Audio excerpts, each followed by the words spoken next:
ज्यादातर लोग ये सोचते हैं कि उनकी जिंदगी उनके डिसीजन से चलती है। सच्चाई ये नहीं है। आपकी जिंदगी आपके डिसीजन से कम आपके सबकॉन्शियस प्रोग्रामिंग से ज्यादा चलती है। जो आप अट्रैक्ट करते हैं वो आपकी इच्छा नहीं, आपके वाइब्रेशन का आउटकम है। आप जो रिपीट करते हैं वो आपकी आदत नहीं है, वो आपके सबकॉन्शियस का ऑटोमेशन है। आप जो अवॉइड करते हैं वो आपकी चॉइस नहीं है, आपके अनहील्ड पैटर्न है जो बचपन में स्टैब्लिश हो गए हैं। हम सबकॉन्शियसली बहुत समझदार हैं, पर सबकॉन्शियसली हम अलग तरीके से कंडीशन है, और कंडीशनिंग डिसीजन से नहीं, फ्रीक्वेंसी से टूटती है। सबकॉन्शियस इज नॉट अवर, मतलब सबकॉन्शियस हमारा माइंड नहीं है, it is our blueprint. Basically हमारी जिंदगी का 90% काम हमारा सबकॉन्शियस माइंड ही चलाता है। सबकॉन्शियस डरता नहीं है दोस्तों, बस पुराने दर्द के पैटर्न को रिपीट करता रहता है जो उसने बचपन में स्टैब्लिश किए हैं। और सबकॉन्शियस सोचता नहीं है, इम्पल्स से रिएक्ट करता है।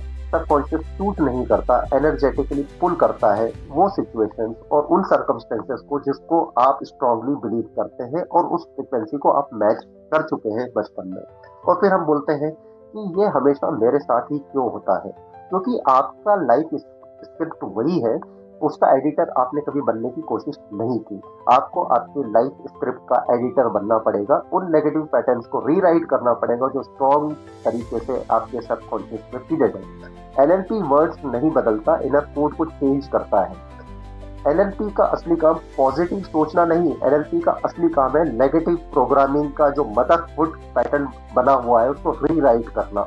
आप you don't rise because you wanted to rise.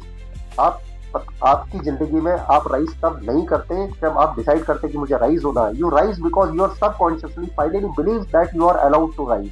मतलब जब तक आप अपने सबकॉन्शियस को कन्विंस नहीं करेंगे कि मुझे राइज होना है, तब तक आप अपनी जिंदगी में राइज नहीं हो सकते। बहुत अंतर है इन चीजों में कि आपका डिसीजन आपको राइज करने के लिए विवश करता है, ऐसा नहीं है। आपको कन्विंस करना पड़ेगा आपके सबकॉन्शियस को कि मैं राइज होना चाहता हूँ। जब सबकॉन्शियस एक्सेप्ट करेगा then only you will be in a position to rise your energy and frequency. Energy frequency क्या होती है? एनर्जी फ्रीक्वेंसी अट्रैक्ट करती है उन चीजों को जो वो जिस पर आपका माइंड वाइब्रेट करता है। वो आपके इंटेंशन नहीं देती। यूनिवर्स आपके बोलने को नहीं सुनता, यूनिवर्स आपके इनर वाइब्रेशन को सुनता है। अगर आप लो वाइब्रेशन रखेंगे तो लो चॉइसेस आपकी जिंदगी में आएगी, और लो चॉइसेस से लो रियलिटी ही आपके सामने आएगी। हायर वाइब्रेशन अगर हम रखते हैं तो हाई क्लैरिटी आएगी, हाई क्लैरिटी से हायर डेस्टिनी क्रिएट होती है दोस्तों। आपकी एनर्जी पहले शिफ्ट होती है, आपकी जिंदगी उसके बाद में शिफ्ट होती है। Energy is the cause and life is the effect. Spirituality ये नहीं है कि आपको जिंदगी से भागना है, या spirituality doesn't teach us to escape from life. It is the perception correction. मतलब जो आप परसीव करते हो बचपन में, जो स्टैब्लिश्ड बिलीफ हो चुके हैं आपकी जिंदगी में, उनको रिकरेक्ट करना जो यूनिवर्सल एनर्जी के साथ आपको अलाइन करे। स्पिरिचुअलिटी ये नहीं कहती कि सब ठीक हो जाएगा, स्पिरिचुअलिटी कहती है कि सब अलाइन होगा जब तुम अलाइन होगे। स्पिरिचुअलिटी दिव्य भाव नहीं है, वाइब्रेशनल एक्यूरेसी है। स्पिरिचुअलिटी का मतलब डर हटाना नहीं, फ्रिक्वेंसी को उठाना है।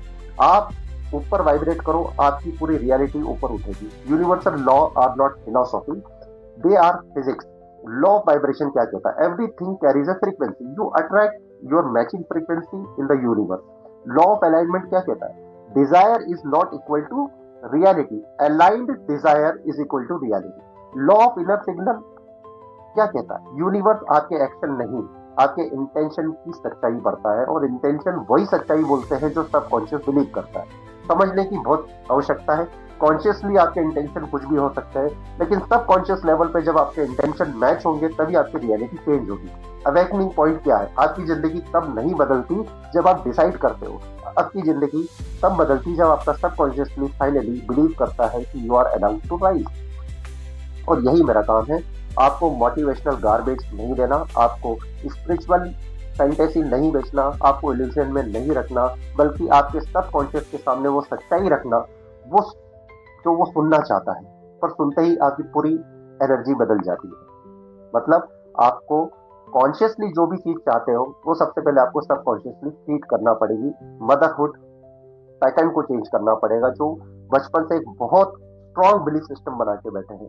अगर आप क्लैरिटी चाहते हैं, कंफ्यूजन नहीं, स्पिरिचुअलिटी चाहते हैं बिना ड्रामा के, एनर्जी चाहते हैं बिना सुपरस्टिशन के, ग्रोथ चाहते हैं बिना पैकेट के, माइंडसेट चाहते हैं बिना मोटिवेशनल नॉनसेंस के, अलाइनमेंट चाहते हैं बिना ओवरथिंकिंग के, और ट्रूथ चाहते हैं बिना शुगर कोटिंग के। तो याद रखना, मैं आपकी फीलिंग नहीं, मैं आपकी फ्रीक्वेंसी से बात करता हूँ, और फ्रीक्वेंसी कभी इग्नोर नहीं करती, वो रिस्पॉन्ड करती है। और आप चाहे तो मुझे फॉलो कर सकते हैं, क्योंकि मैं ये मानता हूँ कि इस संसार में या इस यूनिवर्स में हम एक स्पिरिचुअल बीइंग है, जो हम फिजिकली एक्सपीरियंस कर रहे हैं लाइफ को, हम हमारी लाइफ को चेंज कर सकते हैं हमारे इनर वाइब्रेशन और फ्रीक्वेंसी को मैच करके। इस पूरे यूनिवर्स में अलग अलग लेवल पे फ्रीक्वेंसी स्टैब्लिश्ड है, हमें सिर्फ अपनी फ्रीक्वेंसी को मैच करना है। और जो 3 मोस्ट इंपॉर्टेंट फ्रीक्वेंसी लाइफ की होती है, वो सबसे पहले होती है हमारी क्रिएशन एनर्जी। क्रिएशन एनर्जी का मतलब होता है सेक्सुअल इमोशंस, जो सबसे higher vibration, higher energy carry करते हैं। सेकंड नंबर पे आता है लव, और थर्ड नंबर पे आता है ग्रेटिट्यूड।